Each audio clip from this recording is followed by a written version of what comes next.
بسم اللہ الرحمن الرحیم۔ دین و اسلام چینل کے ناظرین، السلام علیکم ورحمۃ اللہ وبرکاتہ۔ صحیح بخاری کی حدیث نمبر 446 ہے، نبی کریم صلی اللہ علیہ وسلم کے زمانے میں مسجد نبوی کچی اینٹوں سے بنائی گئی تھی۔ اس کی چھت کھجور کی شاخوں کی تھی اور ستون اسی کی کڑیوں کے۔ حضرت ابو بکر رضی اللہ تعالیٰ عنہ نے اس میں سے کسی قسم کی زیادتی نہیں کی، البتہ حضرت عمر رضی اللہ تعالیٰ عنہ نے اسے بڑھایا اور اس کی تعمیر رسول اللہ صلی اللہ علیہ وسلم کی بنائی ہوئی بنیادوں کے مطابق کچی اینٹوں اور کھجوروں کی شاخوں سے کی، اور اس کے ستون بھی کڑیوں ہی کے رکھے۔ پھر حضرت عثمان رضی اللہ تعالیٰ عنہ نے اس کی عمارت کو بدل دیا اور اس میں سے بہت سی زیادتی کی۔ اس کی دیواریں منقش پتھروں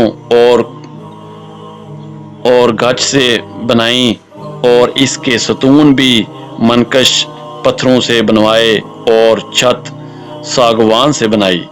اسی طرح صحیح بخاری کی حدیث نمبر 447 ہے، ابو سعید خدری رضی اللہ تعالیٰ عنہ کی خدمت میں جاؤ اور ان کی احادیث سناؤ۔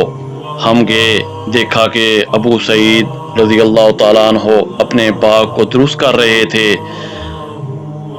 ہم کو دیکھ کر آپ نے اپنی چادر سنبھالی اور گوٹ مار کر بیٹھ گئے، پھر ہم سے حدیث بیان کرنے لگے۔ جب مسجد نبوی کے بنانے کا ذکر آیا تو آپ نے بتایا کہ ہم نے مسجد کے بنانے میں حصہ لیتے وقت ایک اینٹ اٹھاتے، لیکن عمار دو اینٹیں اٹھا رہے تھے۔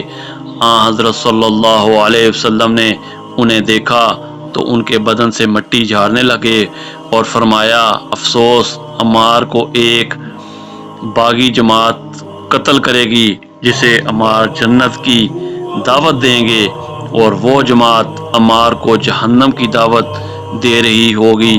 ابو سعید خدری رضی اللہ تعالیٰ عنہ نے بیان کیا کہ حضرت عمار رضی اللہ تعالیٰ عنہ کہتے تھے کہ میں فتنوں سے خدا کی پناہ مانگتا ہوں۔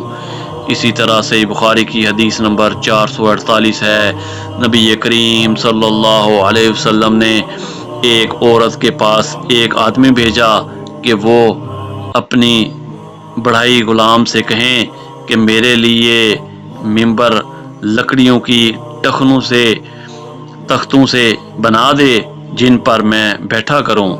اسی طرح صحیح بخاری کی حدیث نمبر 449 ہے، ایک عورت نے کہا، یا رسول اللہ صلی اللہ علیہ وسلم، کیا میں آپ کے لیے کوئی ایسی چیز نہ بنا دوں جس پر آپ بیٹھا کریں؟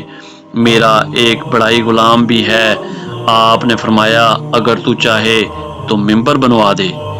اسی طرح صحیح بخاری کی حدیث نمبر 450 ہے، مسجد نبوی کی تعمیر کے متعلق لوگوں کی باتوں کو سن کر آپ نے فرمایا کہ تم لوگوں نے بہت زیادہ باتیں کی ہیں، حالانکہ میں نے نبی کریم صلی اللہ علیہ وسلم سے سنا ہے کہ جس نے مسجد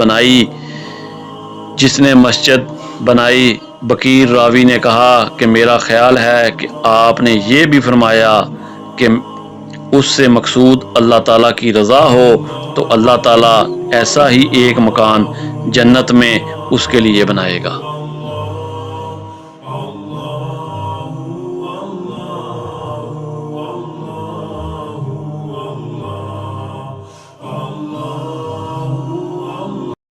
قرآن و حدیث کی تعلیمات کے لیے دین و اسلام چینل کو لائک اور سبسکرائب کریں۔